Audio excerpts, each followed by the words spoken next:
Eu sei que o Xisto já está aqui conosco. O nome interessante, Xisto, né? Xisto Alves de Souza Júnior, ele é o CEO e founder da Jatbov, que é um sistema que ele utiliza para gerenciar rebanhos bovinos. Está aí já está bastante difundido no agronegócio brasileiro. E a gente sempre faz isso, né? A gente colocou os fundamentos da patente, como é que faz a anterioridade, como é que é o examinador da API. E agora o que uma Agritech faz tudo isso, não somente sobre patentes especificamente, mas toda a API de uma Agritech.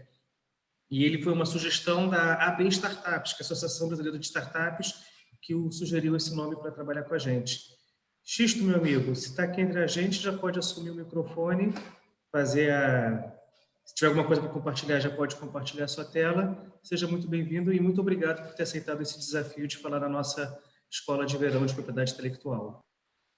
Legal. Bem, Henrique, bom dia. Vocês estão me ouvindo bem? Só me confirma se o áudio tá bom? Sim, ouço bem. Perfeito. Bem, eu aqui agradeço, Henrique, também a oportunidade para poder compartilhar um pouquinho da nossa história e falar um pouco sobre do ponto de vista, né, como empreendedor de tecnologia para o agro, nós tivemos a nossa experiência em relação, né, a esse tema. Eu entendi aí que a gente avançou um pouco no horário, né? Vou tentar também ser breve aqui para não prejudicar aí o programa. Só antes de compartilhar aqui para falar um pouquinho sobre o meu background, né, minha experiência. Eu não sou especialista, né, em propriedade intelectual, eu sou administrador, formado administrador, e tenho experiência assim há bastante tempo com desenvolvimento de software, aí 25 anos já que eu estou nessa área, também com prestação de serviço de consultoria, e no Jetbov desde 2014 aí que a gente está nessa jornada. Eu vou compartilhar então aqui com vocês a tela. Eu tenho aqui uma parte inicial até para explicar e contextualizar um pouco sobre o que é que a gente faz, né? E então poder entrar e contar para vocês como é que foi a nossa história, nossas experiências que a gente teve com esse tema.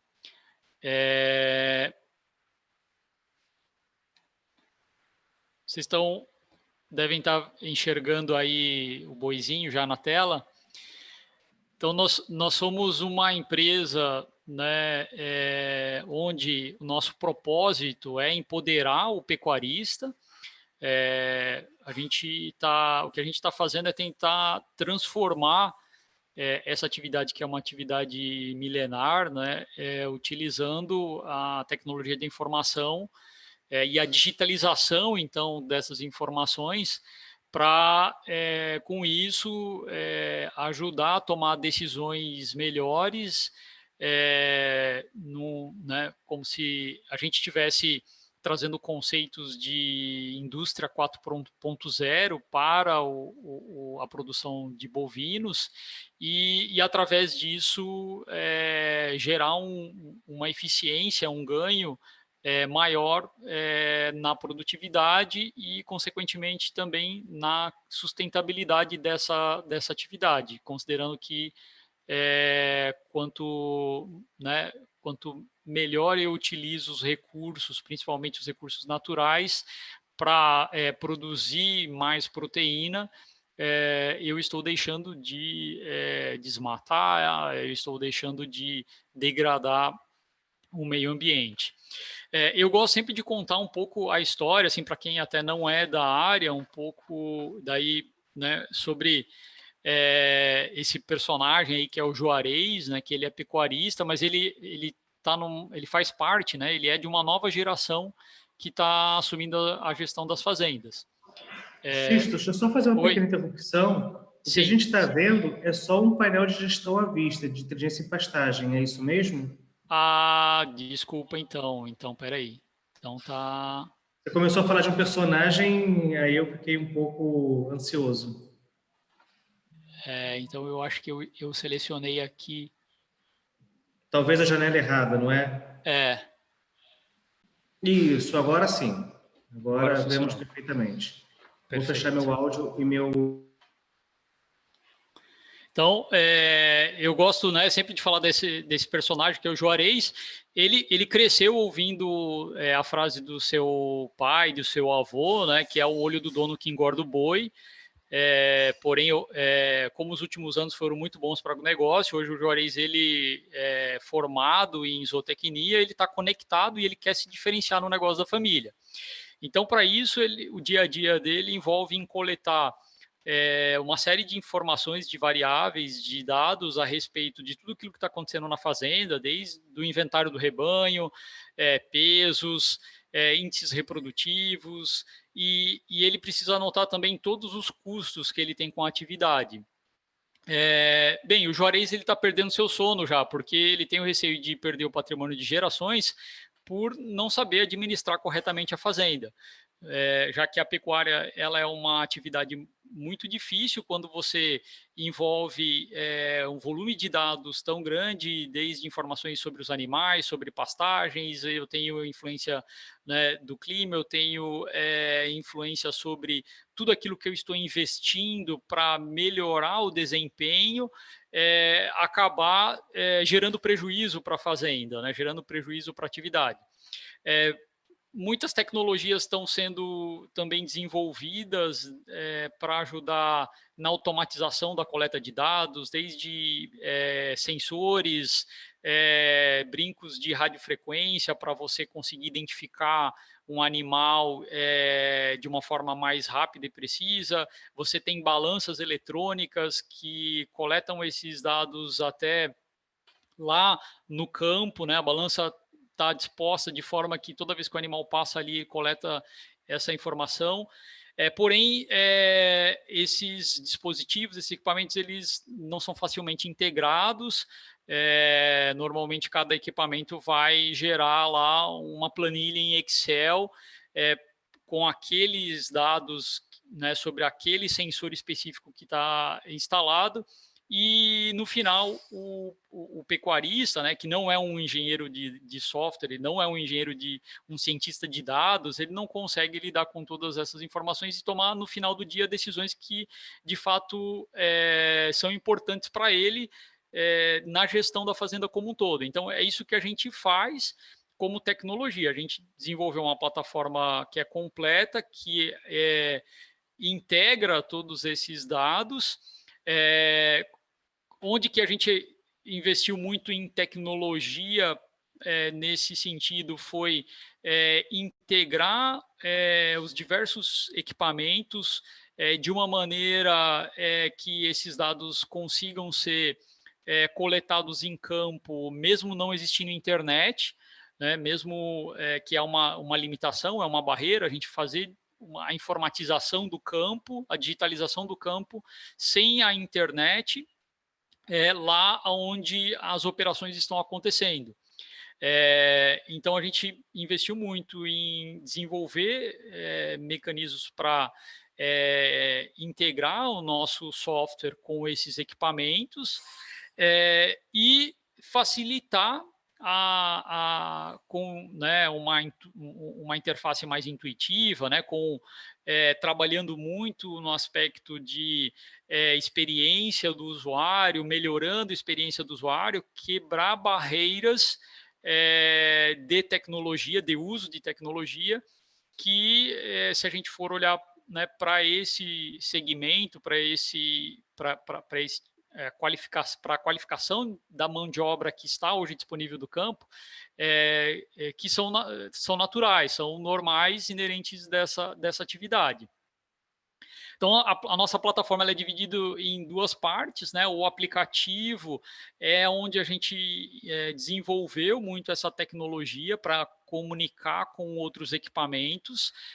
Esse é um diferencial nosso, pois a gente praticamente a maioria dos equipamentos que estão disponíveis hoje no mercado aqui no Brasil e as principais empresas no mundo que fabricam esses equipamentos, balanças, sensores de identificação e tal, nós temos o software e a tecnologia homologada para funcionar com esses equipamentos.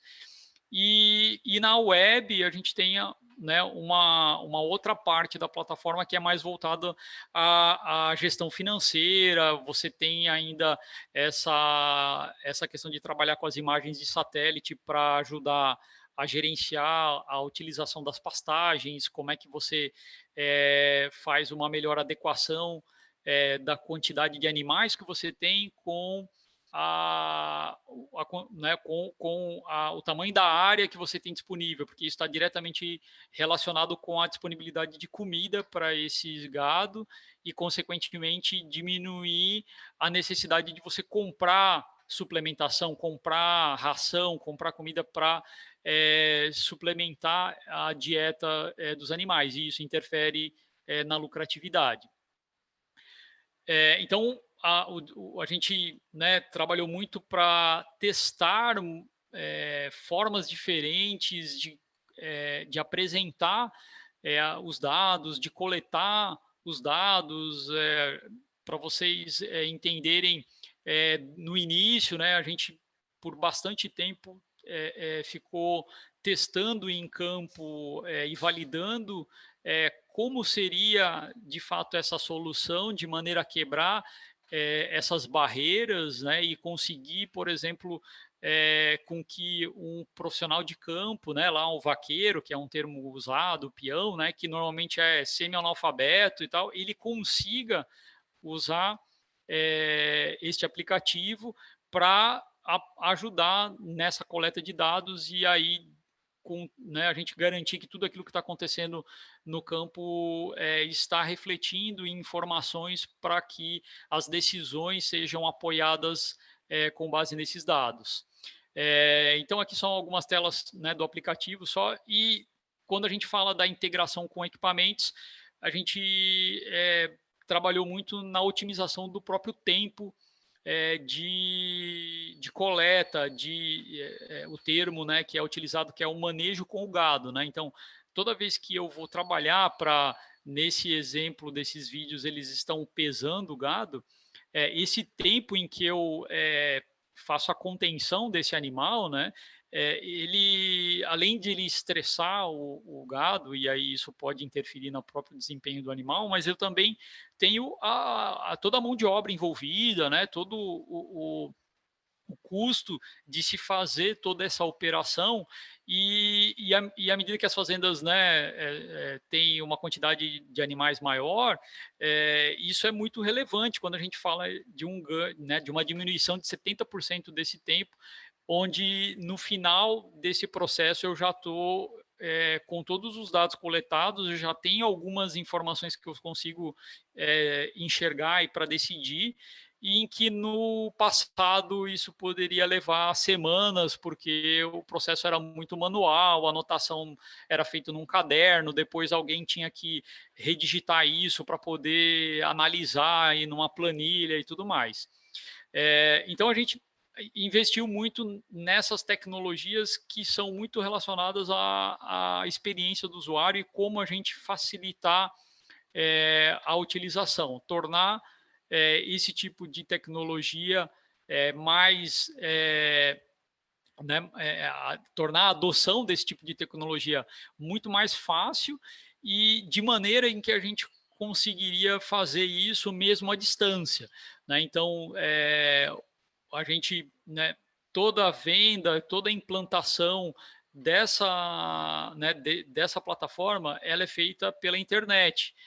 Isso só seria possível justamente com esse nível de facilidade no uso e toda, né, toda a inteligência que a gente teve que trazer para dentro da plataforma para que ela também consiga gerar algumas informações e alguns insights que na prática, no dia a dia, seria muito difícil dele conseguir sem a utilização, né, de um software como esse. Então, aqui é um ponto-chave né, de todo o sistema, que é o momento em que o produtor ele consegue fazer simulações para ajudar a tomar uma decisão que é muito importante para ele, que é se ele vale, né, qual que vai ser a lucratividade, qual que vai ser a margem que ele tem esperada de produção num determinado lote, né, num determinado rebanho que ele está produzindo, e decidir se vale a pena ele continuar com aquele lote por mais dias, ou se é melhor ele fazer a comercialização, a venda, né, já nesse momento, porque isso vai afetar diretamente a lucratividade, né? Quanto mais tempo o animal permanece na fazenda, ele continua consumindo, eu continuo tendo custos envolvidos e eu tenho que conseguir chegar num ponto ótimo entre o preço melhor que eu tenho de mercado e todo o custo que eu tenho associado hoje e né, por quanto tempo eu ainda espero manter esse animal dentro da propriedade. Tá? Então, a plataforma ela atende com isso toda a operação, tudo aquilo que está envolvido na fazenda, desde informações sobre estoque de insumos, a parte financeira, né, saber como é que está o caixa da fazenda e essas coletas em campo de dados que vão trazer, então, esses dados para que o decisor, né, o pecuarista, normalmente a estrutura de uma fazenda é muito pequena, né, mas o decisor ele utilizar isso para conseguir tomar a melhor decisão. Só para ter uma ideia do mercado no Brasil, né, nós somos um dos principais produtores de bovino de corte ou de proteína, né, de origem bovina. Estimativa que são em torno de 2 milhões de pecuaristas. Tem uma pesquisa até recente que apontou que a única atividade econômica presente em todos os municípios do Brasil. Em geral, são propriedades pequenas e médias, tá? 95% são propriedades pequenas. E aí, aqui está um ponto para a gente começar a entender sobre como que nós avaliamos essa questão toda de propriedade intelectual, né? A nossa proposta, ela está muito mais em uma inovação de um modelo de negócio e uma inovação da forma como nós estamos entregando esse tipo de solução, até porque na época que nós iniciamos até existiam outros softwares, né? Então assim, não é nenhuma invenção dizer que estou desenvolvendo um software para bovino de corte. Em 2014 existiam alguns players no mercado que já estavam atuando há 15, 20 anos. Porém, nenhum deles conseguiu e tinha conseguido entregar uma solução que fosse viável, né, e que popularizasse, digamos, a adoção dentre os pecuaristas. Tá? Então, a gente veio muito mais nessa visão e entendendo que, à medida que nós crescermos e que nós tivermos uma base de clientes relevante, a gente também tenha condições de continuar inovando dentro do modelo de negócio, trazendo outros benefícios ou outros serviços para esse pecuarista, utilizando a tecnologia. Então, no aspecto, né, de inventivo, né, a gente não se considera uma invenção, mas sim uma inovação da maneira como o software ele entrega a solução e da maneira também até como nós, que aí foi algo que a gente teve que trabalhar muito, da maneira como a gente faz a própria distribuição do software. Né? Então, é um software no modelo SaaS, né, que é o termo para Software as a Service, software como serviço. Então, ele não compra uma licença do software, que era um modelo, né, muito que era mais tradicional até, e que no começo da minha carreira eu também trabalhei com empresas que vendia né, a licença de uso do software. Então, é um modelo diferente, onde você, quando compra a licença de uso, normalmente você tem né, um valor de investimento muito alto já no início, e depois uma taxa de manutenção do software, às vezes opcional e tal, para um modelo que é o nosso modelo, né, que a gente trouxe, onde ele contrata uma assinatura. E essa assinatura, né, no início era mensal, e até o valor até bem acessível mesmo para uma fazenda pequena, ele paga R$ 49,90 por mês, uma fazenda de até 100 animais. Então, assim, é o modelo Netflix, né? É o modelo onde, enquanto ele está pagando, ele tem a disponibilidade de utilizar o software. Porém, para que a gente conseguisse distribuir o software, ou seja, chegar nas fazendas, né, que estão espalhadas pelo Brasil inteiro, né, são grandes distâncias, não era viável realizar uma venda num modelo também tradicional do tipo bater de porta em porta, né? Ou seja, ir lá fazenda em fazenda para saber, quer conhecer o meu software, aqui eu vou te mostrar. E nós tivemos que trazer também inovação, né, para criar uma máquina de vendas, né, que é o termo que a gente utiliza aqui, onde a gente consegue impactar o produtor através de uma mídia digital, através da internet, do Google e tudo mais, e a gente, a partir disso, consegue fazer uma demonstração, permitir que ele consiga fazer a avaliação da tecnologia de forma remota, com videoconferência e tudo mais, e depois, à medida que, né, a partir do momento que ele decide pela aquisição, também dar o suporte e ajudar todo esse processo de implantação via videoconferência, né? Então, com isso, a gente tem hoje mais de 2.000 fazendas no Brasil todo, todos os estados. Então, a gente tem cliente que nós nunca fomos lá, né? Que tem a fazenda lá no Acre, que tem a fazenda no Mato Grosso, no Pará, e, né, também em alguns países. Aí hoje a gente já tem clientes operando no Paraguai, na Bolívia e na África também, em Angola e Moçambique. Então, essa inovação era uma inovação para nós que é muito mais importante no aspecto de negócio, né, como negócio, do que invenção, né, do software praticamente, né?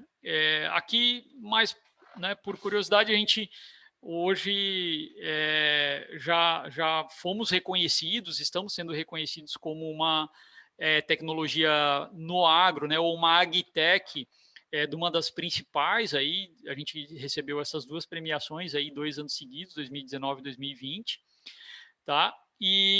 Mas eu vou falar para vocês um pouco sobre a história, né? Então, como é que a gente chegou e como é que a gente chegou até aqui, o que foi que aconteceu conosco em relação a esse tema.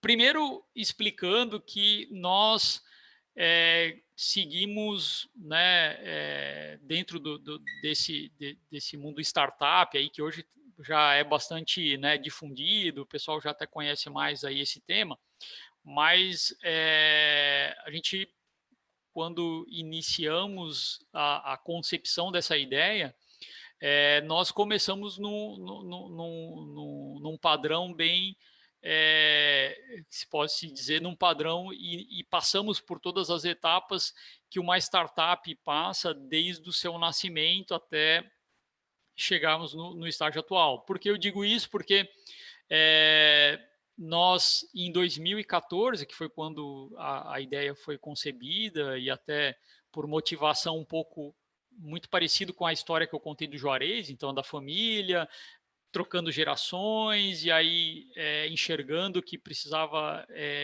encarar, né, e cuidar da fazenda, gerenciar a fazenda de uma forma mais profissional, utilizar a tecnologia para isso. Nós ainda levamos até 2000 e final de 2015, início de 2016, trabalhando muito com validação da ideia, validação do modelo de negócio, e durante esse momento em que a gente desenvolveu, já começou desenvolvendo tecnologia, a gente não tinha muita ainda certeza, dado o estágio que a gente estava, né, naquele momento, incubado. Então a gente foi incubado numa incubadora aqui em Santa Catarina, fez parceria com a academia também para trazer muito know-how na área de produção animal, veterinária. Porém, dado o estágio exploratório e de validação de todo, né, o modelo e a própria solução, ainda não existia uma clareza muito grande a respeito do que de fato seria o resultado, né, ou o produto e o serviço que a gente oferecer. Tanto que é muito comum aí nesse mundo de startup, né, a gente falar o termo que no início, quanto mais no início dessa jornada, é muito comum você pivotar o negócio, ou seja, você mudar totalmente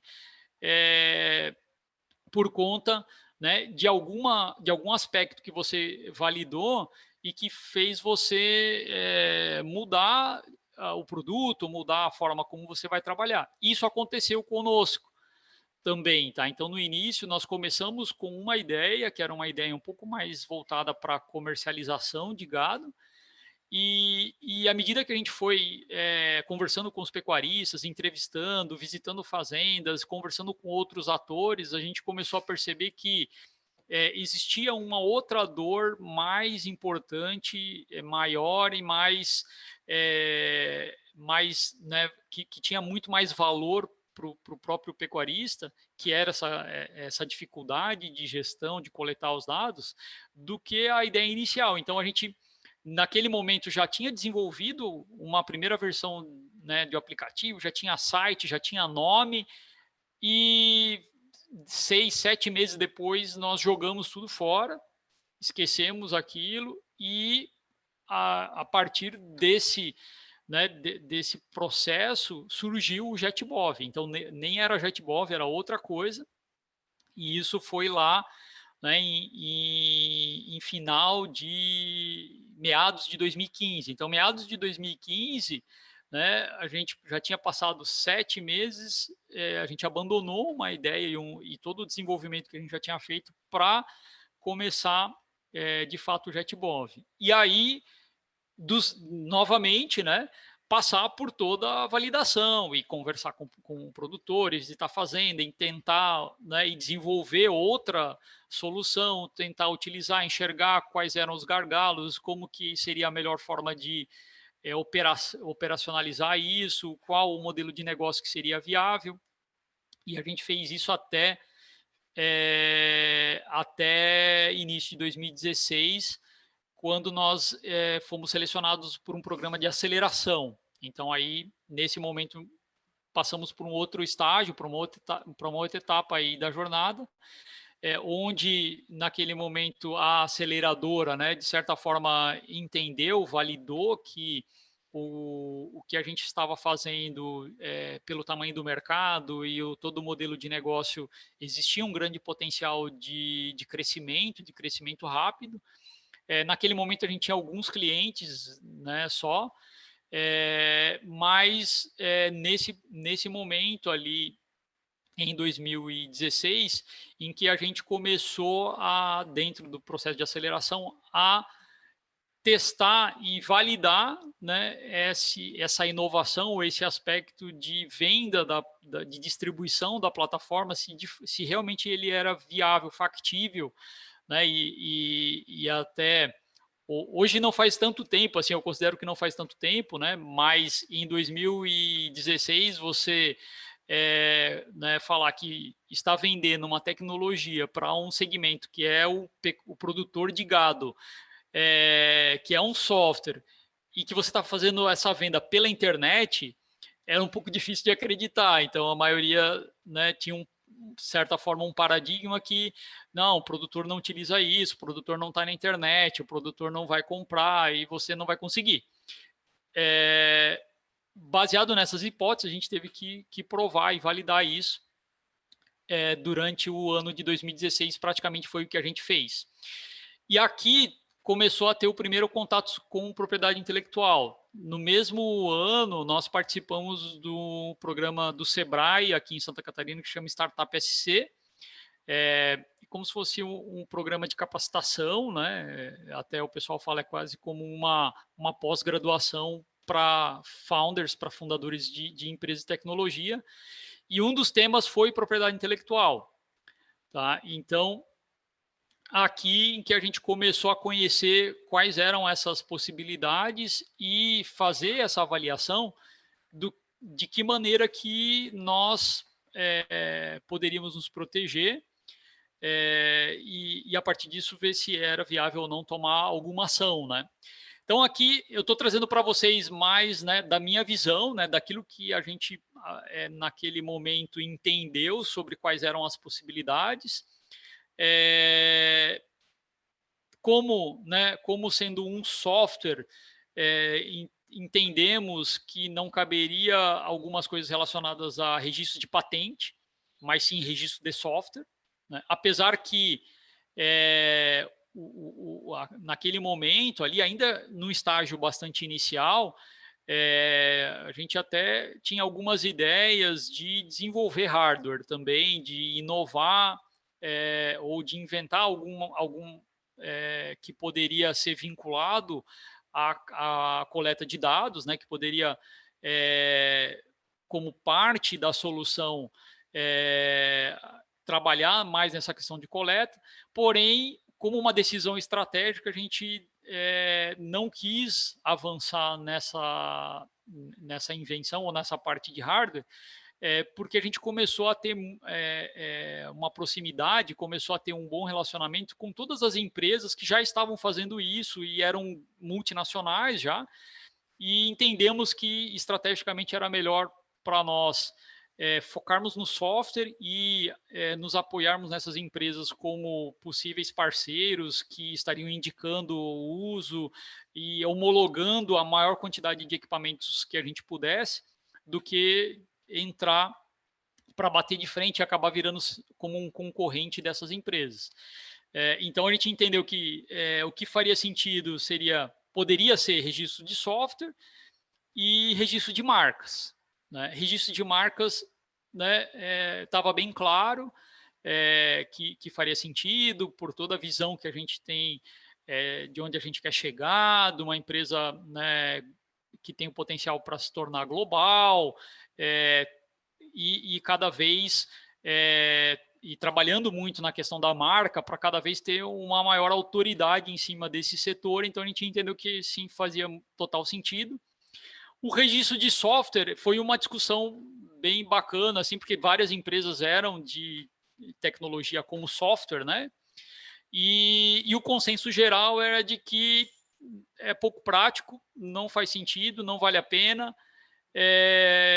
porque você tem que, lá, pelo que eu lembro, né, da maneira como você faz isso, você registra o código, mas esse código ele está mudando o tempo todo, porque, como eu falei, a gente é mais uma inovação de modelo de negócio do que um algoritmo, um software em si. O mais importante para nós, porque a gente não tem como evitar que uma outra empresa desenvolva um software que tem o mesmo propósito que o nosso, ou que seja até similar, que as telas sejam parecidas. A gente entendeu que eu não tenho como registrar ou proteger a maneira como eu faço as telas e tal. Entendemos que aí não era muito prático. Também isso muda muito, né? O software que em 2016 a gente começou a comercializar, hoje ele já amadureceu e evoluiu de tal forma que o que eu tenho hoje é muito mais relevante do que eu tinha naquela época. Então, na prática, a gente entende que como software não traria nenhuma proteção efetiva, e que seria muito mais relevante no nosso caso pensar em maneiras de trabalhar com segredo industrial, se necessário. Então, eu vou desenvolver agora um algoritmo que é uma inteligência artificial que ela está, né, acoplada à plataforma, e essa inteligência artificial, o algoritmo dela eu vou proteger de tal forma que ele é muito difícil de ser copiado. Não é simplesmente olhar telas e eu fazer, né, as mesmas telas que o software tem, e eu vou cuidar, né, muito mais no acesso a quem poderia estar enxergando esse algoritmo, questões de funcionário mesmo, né, para dificultar que um concorrente consiga copiar esse algoritmo, né, porque quem está de fora teria muita dificuldade de entender tudo, né, o que acontece para que aquele resultado seja alcançado através da inteligência artificial. Então, né, as duas formas de proteção que a gente entendeu naquele momento que faria sentido é registro de marca e segredo industrial.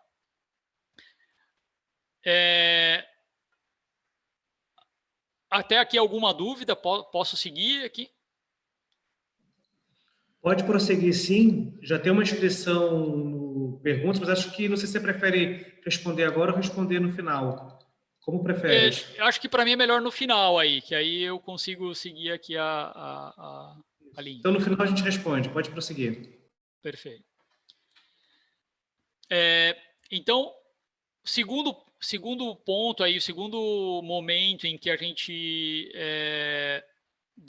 né, naquele programa de capacitação, o que a gente fez foi conhecer as possibilidades e entender o que faria sentido, mas não agimos naquele momento. Nós fomos agir no final ali de 2016, quando a gente já tinha passado pelo processo de aceleração, onde a gente contratou uma consultoria, né, uma assessoria jurídica para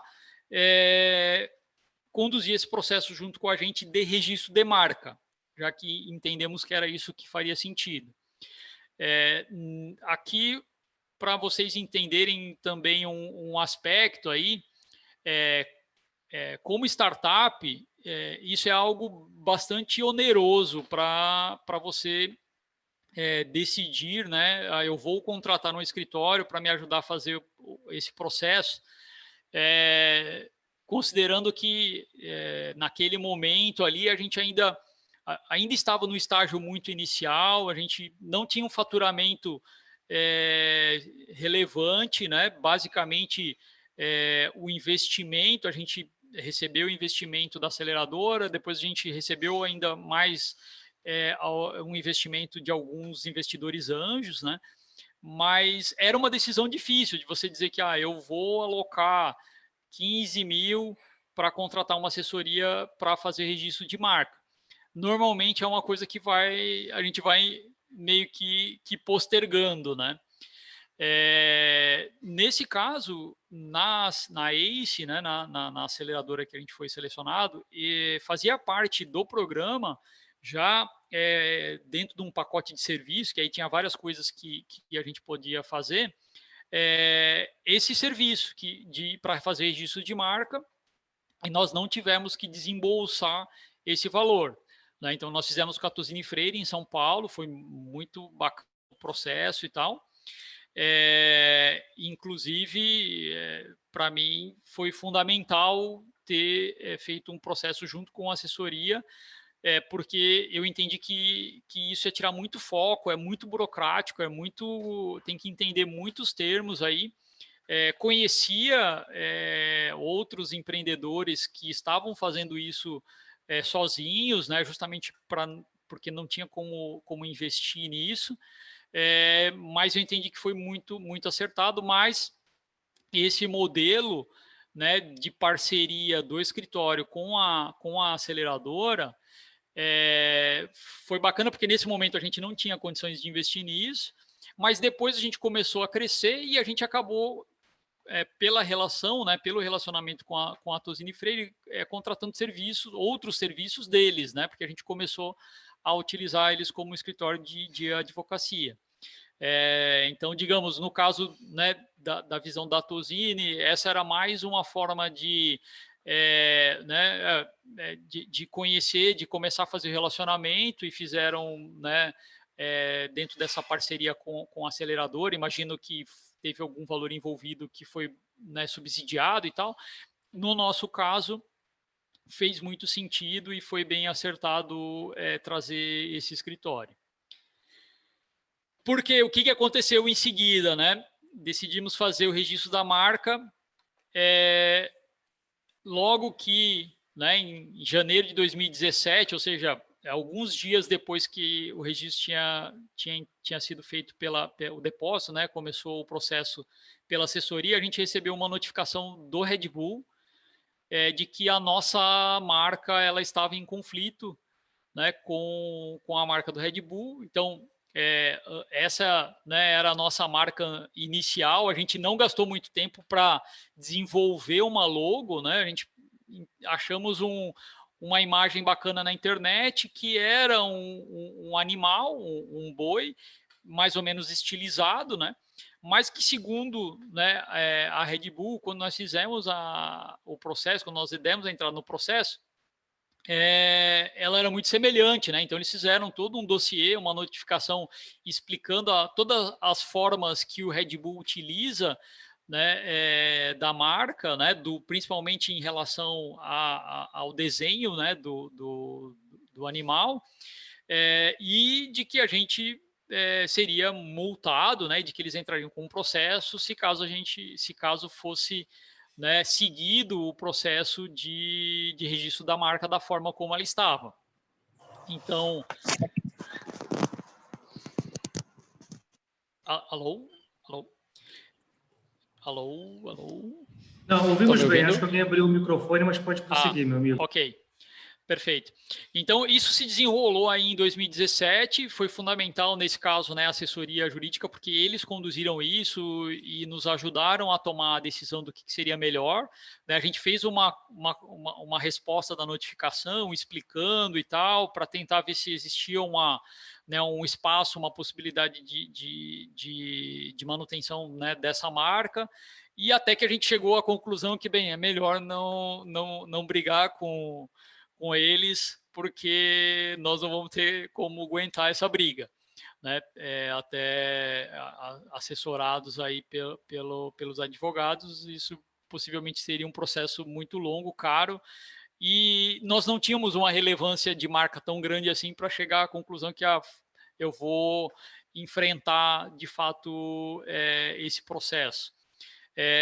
Acabou que a gente desistiu né, daquele pedido, fizemos né, uma nova marca aí, desenvolvemos aí né, uma outra logo, que era justamente onde a gente estava, né, em conflito, e em março de 2019 que foi concedido aí o registro. Então, lá de começo de 2017, né? Só em março de 2019 que foi concedido o registro dessa forma aí, que é a maneira como a gente utiliza a marca hoje. No fim, a gente entende que né, foi bom, porque hoje a marca é muito mais reconhecida, né? Esse logotipo e a forma como a gente se apresenta hoje é melhor reconhecido do que a maneira anterior, né? Já tinha acontecido em algumas ocasiões, pessoas perguntando: mas vocês são da Red Bull, o que tem a ver com... Então, já existiam alguns sinais de que a gente poderia ter mais dificuldade com o mercado por não ter uma identidade de fato, né, única, e uma vez que a gente fez a mudança para essa marca, a gente sentiu, já foi de imediato assim, os clientes que já eram clientes, né, gostaram, todo o trabalho de marketing também começou a ter né, uma aceitação muito melhor dentro dessa né, dessa nova logo do que da anterior. Como conclusões aqui, né, a gente entende que assim conhecer os tipos de proteção foi importante para nós para balancear esse risco, né, de proteção versus o quanto a gente pode investir para isso, né? Então, isso foi muito exercício lá no início que a gente fez junto com outras empresas, outros founders também, discutindo faz sentido, né? O tempo, o esforço, o investimento para fazer um registro de software. No nosso dia a dia aqui, a gente vê que assim é muito mais relevante, né? Muito mais importante o que a gente pretende desenvolver de inovação no futuro, como diferenciação de concorrência ou como diferenciação do próprio mercado, do que tentar esse tipo de proteção, né? Segundo, a assessoria jurídica foi fundamental e provou a história, porque sem essa assessoria a gente teria tido bastante dificuldade com essa notificação da Red Bull. O que a gente entendeu era que né, pela rapidez com que a Red Bull respondeu com a notificação, provavelmente empresas que têm muito valor na sua marca, elas estão o tempo inteiro checando esses registros e para não deixar com que outras empresas façam esse registro. Isso nos levou né, a terceira conclusão ali, que a gente fez esse processo aqui no Brasil, mas não sabemos ainda em que momento será viável fazer esse tipo de proteção em outros países, né? Vamos entender em algum momento como a própria Red Bull, né, fez aqui, daqui a pouco a gente se proteger se uma outra empresa não acabe fazendo isso na Argentina, por exemplo, usando a nossa logo. Como é que a gente consegue se proteger disso? Se faz sentido a gente fazer um registro lá ou ter alguém que esteja, né, ter algum escritório que esteja acompanhando registros, e isso é algo que para nós ainda não tem uma conclusão, não tem uma resposta, a gente está mais preocupado ainda nesse momento com se consolidar no Brasil, né?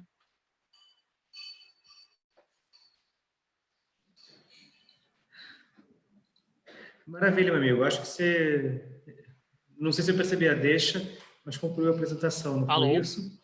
Alô, Henrique? Ficou mudo o Eu teu... estou aqui. Acho que minha conexão está ruim. Me ouve bem? Alô? Alô?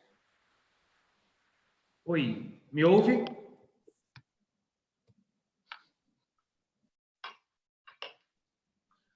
Eu fechei o meu vídeo, mas eu lhe ouço muito bem. Você me ouve bem? Agora eu te ouvi, Henrique. Tá, acho que deu uma confusão aqui na minha conexão, que deve estar fraca. Vou ficar com o meu vídeo fechado. Agradeço muito sua apresentação. A gente teve aqui apresentações das Big Techs, das empresas grandes, mas as startups que estão aí cumprindo um papel excelente na nossa economia também estão presentes na nossa Summer School. O Francisco Noé, ele tem uma pergunta. Francisco, eu vou pedir para que você abra o seu microfone e profira a sua pergunta, por gentileza. Obrigado, Henrique.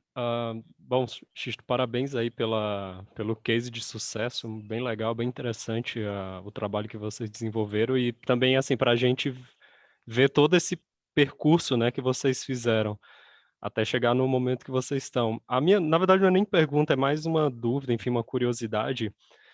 Como eu trabalho na Embrapa, né, Embrapa Suínos e Aves, e a gente já teve recentemente os eventos de inovação e muita coisa das propostas que o pessoal trouxe, o pessoal e as startups, era nessa mesma ótica de sistemas para facilitar, enfim, o manejo das fazendas e tal, dos animais, enfim. Aí a minha curiosidade, enfim, vocês pensam eventualmente derivar o nicho de vocês, porque hoje vocês estão só no gado de corte, não sei se vocês pensam ir para gado de leite, suínos, aves também, que são cadeias grandes, assim, também que têm grandes desafios de manejo, principalmente.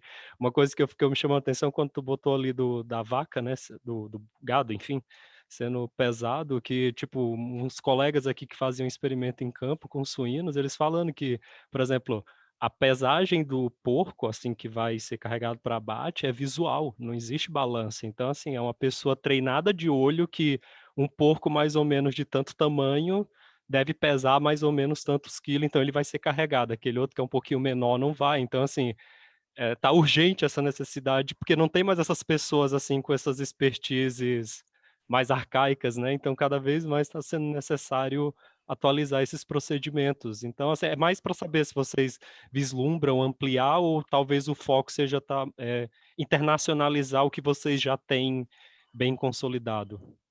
Parabéns mais uma vez. Obrigado pela pergunta também, Noé. Bem, desde o início isso foi um dilema, tá? Você justamente fez a mesma pergunta que várias vezes eu recebi essa pergunta no início, mas por que vocês não vão para a pecuária de leite, né? É o mesmo animal, né?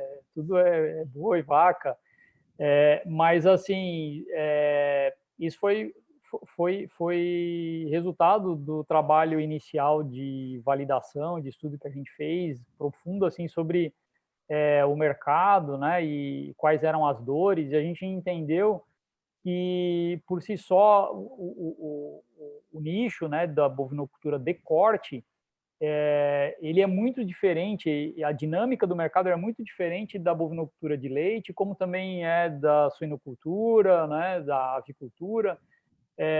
E né, como estratégia, a gente entendeu que faria muito mais sentido focar e se especializar nesse segmento, nesse nicho, e a partir disso crescer geograficamente, né, ir para outros países e tal, do que entrar em em outros tipos de animais, né? E justamente porque todo, né, o expertise, o know-how, a forma de você apresentar, de comunicar, de vender, de implantar, os canais de distribuição, todos eles são diferentes. Então, aqui cai justamente na questão o grande problema, ou a grande inovação, né, está muito no modelo de negócio e não na tecnologia, de fato, né? Aqui é que a gente entendeu que estava a principal diferença, né, e em que a gente poderia fazer para o mercado. E aí, dito isso, de novo, não é a tecnologia que é a proteção que a gente precisa proteger, né? A gente precisa, na verdade, trabalhar para estar evoluindo constantemente dentro desse segmento, mas sim pela especialização e pela profundidade que a gente tem, a nossa vantagem, o nosso diferencial competitivo está na escala que a gente criou, na quantidade de dados que a gente já tem, que a gente está acumulando a respeito de toda essa produção, e a partir disso criar inteligência de um segmento específico. Aí a gente consegue criar essa diferenciação, não por propriedade intelectual. Certo. Obrigado. Agradeço, Xisto. Eu vou abrir meu vídeo aqui rapidamente. Só passando aqui. Cadê? A Aline Arraes, ela perguntou como é que chegaram na atual logo da JetBob. Ela perguntou isso quando você estava falando da diferenciação da Red Bull. E, complementando isso, o Wagner Robério fala que a Red Bull é a marca de alto renome cuja proteção transcende as classes. Eu não sei se ela já era alto renome na ocasião da notificação, mas hoje com certeza é a marca de alto renome. Então, eu poderia falar um pouquinho, rapidamente, sendo objetivo, sobre como é que você chegou na atual logo? Não sei se ela gostaria de saber a concepção, a explicação da marca de vocês. Certo. Como eu falei, aquela primeira marca nós investimos 30 minutos para desenvolver, então não foi tão elaborada, né? Quando aconteceu a questão da notificação, entendemos que, bem, agora faz sentido fazer um trabalho profissional. Então, contratamos uma empresa, né, especializada para desenvolvimento de marcas, né, uma empresa aqui em Joinville. Hoje eu estou em Joinville e eles que nos ajudaram a chegar nesse conceito, né? O que é o conceito dessa marca, né? Que são a gente utilizou derivou, né, de uma prática que é da marca a fogo, né? Então é comum aqui no Brasil, né, você ter as marcas da fazenda, né? Essas marcas da fazenda, elas são feitas com metal e normalmente ela fica assim só essas linhas, né? Então a gente partiu desse princípio aí, né? Desse modelo em que a gente queria algo semelhante como se fosse uma marca de fazenda. E aí no final a gente chegou nessa concepção que ele te leva, né, para um conceito, para uma visão de vários animais, de rebanho, né? Então ali você tem 3 animais sobrepostos e tal, e aí chegou nesse conceito. Mas assim, eu tô te passando um pouco do que foi, né, a história de como a gente chegou na logo, mas o trabalho de concepção, quem nos ajudou foi a empresa que nós contratamos, né? Então a gente entendeu que, bem, agora vamos fazer algo que seja, né, pelo menos mais de longo prazo, né? Também sei que também existia o potencial de no futuro ter que mudar, né, por algum motivo, mas que fosse algo mais profissional. Nós não somos designers, não somos, né, de marketing, de publicidade, então a gente trouxe tudo uma empresa para ajudar a fazer isso. Maravilha, meu amigo. A Aline agradeceu aqui no chat e eu vou atender um apelo de última hora do Yuri Faixa, que ele pergunta se é possível fazer uma rápida pergunta. Yuri, eu vou pedir para você ser bastante objetivo e ao Xisto também ser bastante objetivo, porque o nosso tempo já está bastante estourado e a gente encerra nessa pergunta, ok? Pode fazer. Obrigado, Henrique. Para não atrapalhar o almoço de ninguém. O Xisto, obrigado pela apresentação. Uma pergunta bem rápida. Você falou de como foi boa essa parceria que vocês fizeram com o escritório, né, de propriedade intelectual, como foi interessante isso. Tanto é que depois vocês continuaram fazendo serviços para eles. Minha pergunta rápida para você, como empresário de startup e tudo, qual a dica que você dá para os escritórios que também querem ajudar startups, querem poder trazer inovação para o Brasil e cooperar de alguma forma? Excelente, Yuri. Excelente pergunta aí. Eu já tive alguns debates sobre isso aqui com outros founders, assim, principalmente no início é muito difícil, né? A gente sabe que tem várias demandas que uma empresa inicial tem com o escritório, desde coisas bem básicas, né? De contrato, formular contrato com empresas que você vai fazer parceria, questões trabalhistas, esse, né, do registro de marca é um bem pontual, assim. A dificuldade normalmente está nos modelos que esses escritórios aplicam de venda do serviço, né?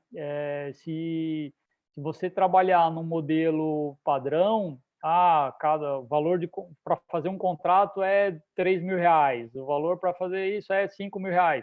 A startup vai fazer lá do jeito que ela consegue, né? Não vai contratar o serviço. Então, o que eu já vi, e também sei que é um modelo que nos Estados Unidos também é bem comum, os escritórios eles entram um pouco no risco. Tá? Eles entram no risco apostando, né, que a startup ela vai crescer, vai se desenvolver e vai chegar no momento em que ela vai executar, né, vai contratar o serviço do escritório. Então, você conseguir fazer alguma coisa subsidiada, né, ou um programa, né, como esse que foi feito com a aceleradora, eu te dou o registro de marca, vamos começar a conversar. E eu tenho aqui um modelo para assim que você receber a captação, que aí normalmente eles vinculam a startup a um momento que ela receber um aporte. né?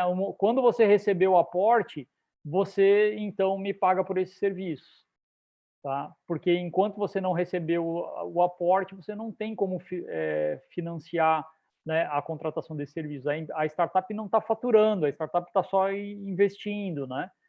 Então você não consegue fazer. Então é comum nos Estados Unidos, por exemplo, escritórios que trabalham nesse modelo, e aí você tem inclusive estágios, né? Porque à medida que a startup vai crescendo, também os serviços que você vai demandando no escritório também vão aumentando, mas eles vão no risco, né? Eu te ajudo a fazer o contrato de investimento, eu não vou te cobrar nada agora, eu vou te cobrar quando você receber o aporte. Se não for nesse modelo, é muito difícil trabalhar com startups, principalmente nos estágios iniciais, né? Hoje a gente já tem uma conta, né, destinada, né, mensal ao escritório de advocacia. A gente já ainda tem outros serviços, né, que são ocasionais aí que a gente contrata também do escritório, mas até ali o segundo, terceiro ano de vida da startup é muito difícil conseguir contratar qualquer tipo de serviço de assessoria jurídica. Obrigado. Agradeço muito pela objetividade. Xisto, meu amigo, vou passar a palavra para ti agora, fazer o seu encerramento, e aí a gente fecha o curso de hoje. Então, a palavra é sua para fazer a sua despedida. Bem, Henrique, eu agradeço aí a oportunidade de poder contar a nossa história, e acho que foi bem legal, talvez seja por isso até que o pessoal da B Startup fez essa indicação, né? Porque a gente teve algumas emoções aí nesse caminho,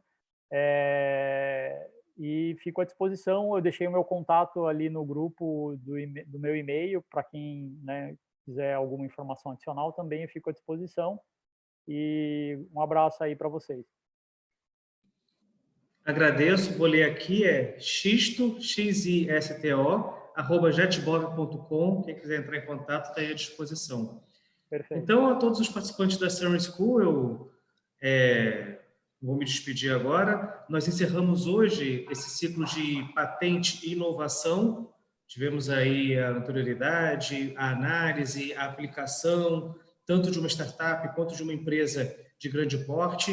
E amanhã nós vamos abrir o nosso ciclo, a nossa sessão 6 de transferência de tecnologia, com 9 horas da manhã, com o Rafael Vive, da Embrapa, para falar dos contratos de transferência de tecnologia, que são os fundamentos, contexto atual, tipos de contratos sujeitos a registro no Brasil.